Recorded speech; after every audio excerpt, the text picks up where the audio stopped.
감염 있는 이 다른 장기에 감염이 있는데 이 균들이 혈액을 타고 폐로 옵니다. 그렇게 와서 폐렴으로 생기는 경우도 있습니다. 네. 이런 경로를 가지고요.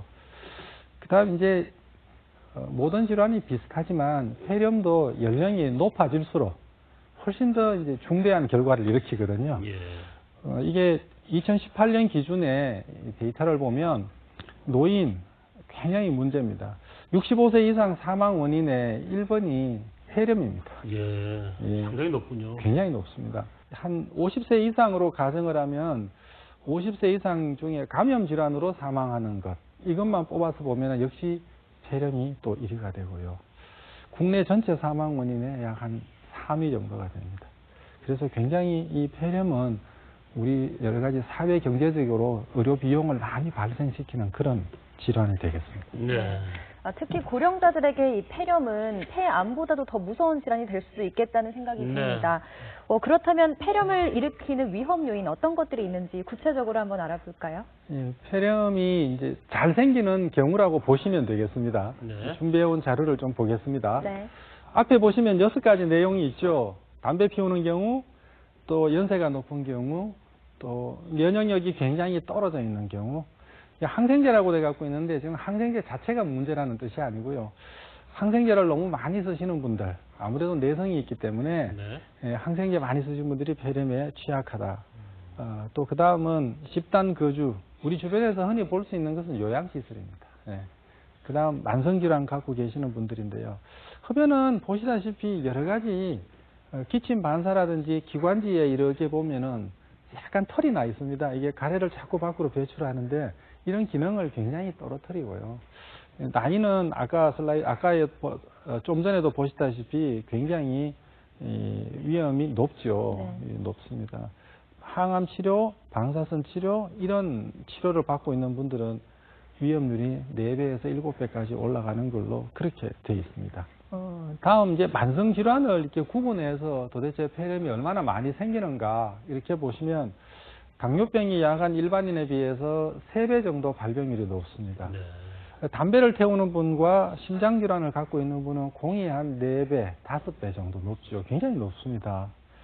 천식이라든지 만성 폐쇄성 폐질환 같은 호흡기 질환, 만성 폐질환을 갖고 있는 분은 거의 8배에서 9배 정도 높거든요. 네. 그래서 이런 만성 질환이 있는 분들은 폐렴에 굉장히 취약하다는 것을 이제 아시고 계셔야 됩니다. 네.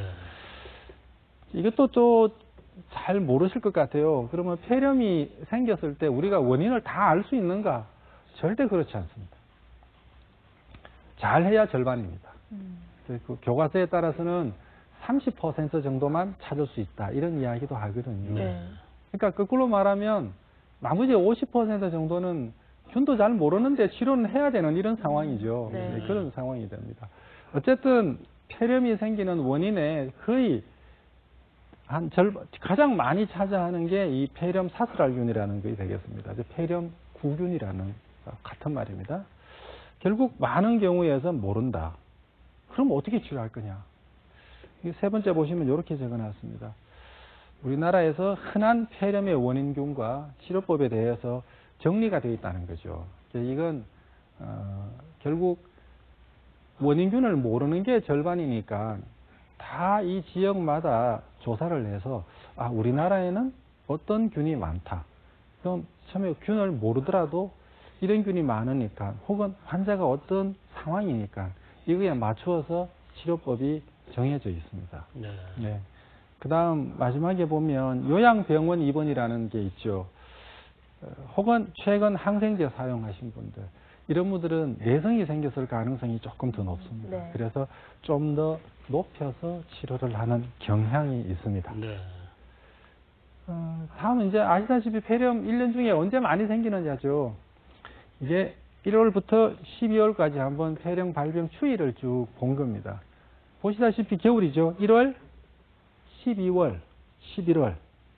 그 다음 많은 게 4월, 5월이 굉장히 많습니다. 그러네요. 네, 그래서 환절기 때문에 그런가 보죠. 환절기, 기온차가 심한 거죠. 네. 이게 그러니까 겨울이 많고 실제 왜 겨울에 많은지 의학적으로 명확히 밝혀져 있지는 않습니다. 네. 근데 이제 주로 겨울이